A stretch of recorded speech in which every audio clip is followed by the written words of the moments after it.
વડોદરામાં વકીલને માર મારનાર પીઆઈની બદલી કરવામાં આવી। વડોદરા કોર્ટમાં વકીલને માર્યો હતો લાફો। ગોરવા પોલીસ સ્ટેશનના મહિલા પીઆઈની બદલી કરવામાં આવી। પીઆઈ સીએચ આસોદરાની પોલીસ કમિશનરે બદલી કરી છે। પીઆઈ સીએચ આસોદરાને લીવ રિઝર્વમાં મુકાયા છે। કોન્સ્ટેબલની પોલીસ હેડક્વાર્ટર ખાતે બદલી। વકીલે લેખિતમાં ફરિયાદ આપતા એસીપીને તપાસ સોંપાઈ છે। તો વકીલને માર મારનાર પીઆઈની બદલી કરવામાં આવી છે। ઉલ્લેખનીય છે કે માર માર્યા બાદ ફરિયાદ પણ નોંધાઈ હતી, જે બાદ કાર્યવાહી કરવામાં આવી છે। એમએલએ ભૂષણ ભટ્ટે મુખ્યમંત્રીને પત્ર લખ્યો છે। રાયખડમાં આવેલી પ્રસાદ મિલમાં વસતા લોકોને નોટિસ આપવા અંગે સીએમને પત્ર લખ્યો। 100 વર્ષ કરતાં વધુ સમયથી લોકો પ્રસાદ મિલમાં રહે છે। ગરીબોને અચાનક મકાન ખાલી કરવાની નોટિસ મળતા લોકોએ પૂર્વ એમએલએને રજૂઆત કરી હતી। પ્રસાદ મિલ વતી ધાક ધમકી સાથે મકાન ખાલી કરવાની નોટિસ અંગે મુખ્યમંત્રીને પૂર્વ એમએલએ દ્વારા પત્ર મારફતે રજૂઆત કરાઈ છે। વર્ષોથી વસતા લોકો સરકારના નિયમ મુજબના ભાડુઆત છે। મુખ્યમંત્રીને પત્ર એટલા માટે લખ્યો કે એ પત્રની અંદર મેં જાણ કરી છે કે આ અનેક વર્ષોથી આ લોકો અહીંયા રહે છે, અહીંયા ભાડુઆત છે। અશાંત વિસ્તાર ધારાનો અમલ થાય, આ વિસ્તારની અંદર સામાજિક સલામતી અને સામાજિક સુલેહ શાંતિનો ભંગ ના થાય અને સામાજિક સમતુલા જળવાઈ રહે।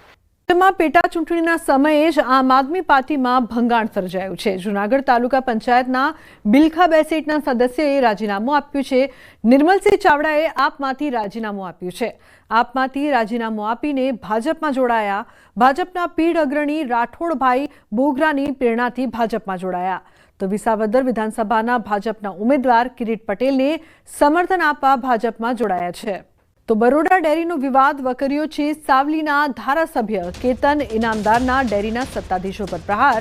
મૃતક સભાસદોના નામે દૂધ ભરાયું। બરોડા ડેરી ફડચામાં જઈ રહી છે। એમડી અને ચેરમેન કૌભાંડનો ઢાંક પીછોડો કરે છે। સીધા જ દૂધ ઉત્પાદકોના ખાતામાં કેમ નાણાં જમા નથી કરાવતા? એમડી અને ડેરીના ચેરમેનનું નિવેદન હાસ્યાસ્પદ। આ જે કાલે એવું કહેતા હતા કે તો મંત્રીની એક નાની ભૂલ છે, કોઈ કૌભાંડ થયું નથી, કોઈ ભ્રષ્ટાચાર થયો નથી। આ ડાયરેક્ટ ખોટા દસ્તાવેજ ઊભા કરવા અને કલમો સાથે એસપી શ્રીએ એના તપાસનો અહેવાલ રજૂ કર્યો છે એ ખોટો હોઈ શકે? મામા મારા વડીલ છે, મામાને મારે એટલું જ કહેવું છે કે મામા, તમે કાલ કહેતા હતા કે અમે ઈશ્વરથી ડરીએ છીએ, ભગવાનથી ડરીએ છીએ, તો મારે એટલું જ કહેવું છે કે ભગવાનથી ડરીને જ વહીવટ કરજો। આમાં માત્ર ને માત્ર ખોટું કરવાથી એ ખોટું કરેલું પાછું આવવાનું જ છે। આજે એક વસ્તુ કહું, મારી અપેક્ષા નિયામક મંડળ અને એમડી સાથે એટલી હતી કે જ્યારે મેં મંડળીની તપાસ સોંપી અને મંડળીની તપાસ માટેની વાત કરી ત્યારે આ લોકોએ એવું કહેવું જોઈતું હતું કે આ મંડળીની તપાસમાં આ ખોટું બહાર આવ્યું છે અને અમે એક્શન લઈશું। એની જગ્યાએ આ જ લોકો એ લોકોને બચાવતા નજરે પડ્યા, તો મને પોતાને પણ આશ્ચર્ય થયું અને એમાં હું પોતે માનું છું કે એ લોકો જવાબદાર છે। તો રાજ્યમાં હજુ 7 દિવસ વરસાદી માહોલ યથાવત રહેશે। 7 દિવસ હળવાથી મધ્યમ વરસાદની સંભાવના। આજે ઉત્તર, મધ્ય અને દક્ષિણ ગુજરાતમાં વરસાદની આગાહી। અમદાવાદ સહિત 22 જિલ્લામાં ગાજવીજ સાથે વરસાદની આગાહી। તો સૌરાષ્ટ્રના છૂટાછવાયા સ્થળોએ વરસાદની સંભાવના છે। હાલ વાતાવરણમાં ભેજનું પ્રમાણ વધારે હોવાથી વરસાદ પડી રહ્યો છે। આવતીકાલે 25 જિલ્લામાં વરસાદની આગાહી કરવામાં આવી છે। 5 જૂને અમદાવાદ, ગાંધીનગર, ખેડા, આણંદમાં આગાહી। તો 6 જૂને છૂટાછવાયા સ્થળોએ ગાજવીજ સાથે પડી શકે છે વરસાદ। 7 જૂને સૌરાષ્ટ્ર, ઉત્તર અને દક્ષિણ ગુજરાતમાં વરસાદની આગાહી કરવામાં આવી છે। તો 8 અને 9 જૂને પણ હળવાથી મધ્યમ વરસાદની શક્યતા છે। અમદાવાદમાં આજથી 7 દિવસ હળવા વરસાદની શક્યતા। અમદાવાદમાં 39 ડિગ્રીની આસપાસ રહેશે મહત્તમ તાપમાન।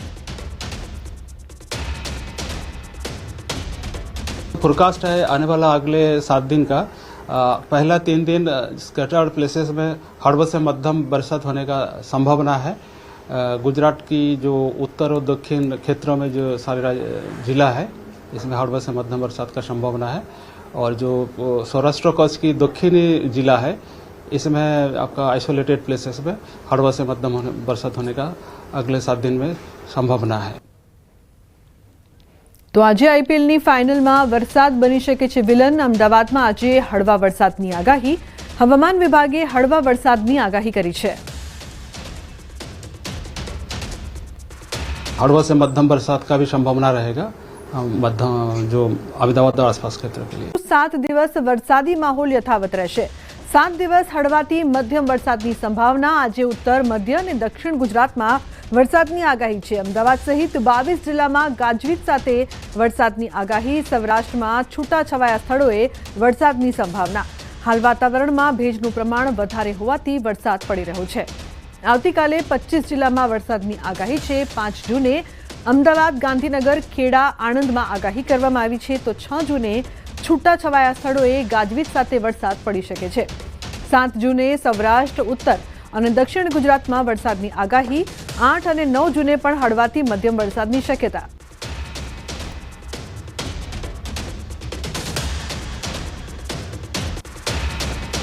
દક્ષિણ ચીન તરફ એક લો પ્રેશર બનેલ છે અને ત્યારે સાયક્લોન બનવાની શક્યતા છે, જેના કારણે લગભગ અરબ સાગરમાં જે ભેજવાળા પવનો જે છે એ સડસડાટ દક્ષિણ ચીન તરફ જશે અને જેના કારણે બંગાળ ઉપસાગરમાંથી જે પવનો વળાંક લઈને દેશ તરફ આવવા જોઈએ તેના બદલે દક્ષિણ ચીન તરફ ગતિમાન થશે. જ્યારે આ વાવાઝોડું ગતિમાન થઈ અને ચક્રવાત બને અને જ્યારે હોંગકોંગ થઈ અને હોંગકોંગ બાજુ જાય અને ત્યાં જઈને નબળું પડી જાય અથવા તો ત્યાંથી દૂર જાય, ત્યારે ફરી પુનઃ જ્યારે બંગાળ ઉપસાગરમાં તેના અવશેષો આવે ત્યારે બંગાળ ઉપસાગર પુનઃ સક્રિય થવાની શક્યતા રહેશે. તો અલગ અલગ ભાગોમાં હાઈ પ્રેશર બનવાની શક્યતા. હાઈ પ્રેશરો બનશે તો ચોમાસું ડિસ્ટર્બ થઈ શકે છે. 12 તારીખ બાદ મજબૂત સિસ્ટમ બનવાની શક્યતા છે. 13 જૂન બાદ ભારે વરસાદ થઈ શકે છે. દેશના કેટલાક ભાગોમાં પૂરની સ્થિતિ પણ બની શકે છે. હાઈ પ્રેશર કયા કયા ભાગમાં બને છે અને જો હાઈ પ્રેશરો બનશે તો ચોમાસામાં ડિસ્ટર્બ થઈ શકે, પરંતુ આમ છતાં તેની અસર ખાસ કરીને ઉત્તર ગુજરાતના ભાગોમાં અને કેટલાક શહેર પંચમહાલના ભાગોમાં થઈ શકે, પરંતુ આમ છતાં તારીખ લગભગ 12 થી 16 ને 18માં મજબૂત સિસ્ટમ બનવાની શક્યતા રહેશે. 13મી જૂન પછી કેટલાક ભાગમાં ભારે વરસાદ થવાની શક્યતા રહેશે. પૂર્વીય ભાગોમાં દેશના ભારે વરસાદ થવાની શક્યતા છે. પૂર્વીય ગુજરાતના ભાગમાં ભારે વરસાદ થવાની શક્યતા રહેશે. કેટલાક ભાગમાં જળભરાવની સ્થિતિ રહેવાની શક્યતા રહેશે. એટલે લગભગ ચોમાસાની ગતિવિધિ 12મી જૂનથી 15-16 જૂન વચ્ચે આવી શકે. 15 જૂનમાં ક્યારેક પીક પકડી શકે, પણ હાઈ પ્રેશર ક્યાં બને છે અને લગભગ સાયક્લોનિક સર્ક્યુલેશન, જો હાઈ પ્રેશર બનશે તો સાયક્લોનિક સર્ક્યુલેશન બનવાની હરકત આવી શકે. આ ઉપરાંત દેશના ઉત્તર ભારતમાં લગભગ વેસ્ટર્ન ડિસ્ટર્બન્સ આવવાની શક્યતા છે, પરંતુ તેની ગતિવિધિ હાઈ અને લો પ્રેશર ઉપર આધારિત રહેતી હોય છે. તો 8 થી 12 જૂન મુંબઈ, મહારાષ્ટ્રમાં પડશે વરસાદ. 13 થી 18 જૂનમાં ગુજરાતના ભાગોમાં પણ વરસાદ પડી શકે છે. દક્ષિણ અને મધ્ય ગુજરાતમાં પડી શકે છે વરસાદ. સૌરાષ્ટ્રના કેટલાક વિસ્તારોમાં પણ વરસાદ પડવાની સંભાવના.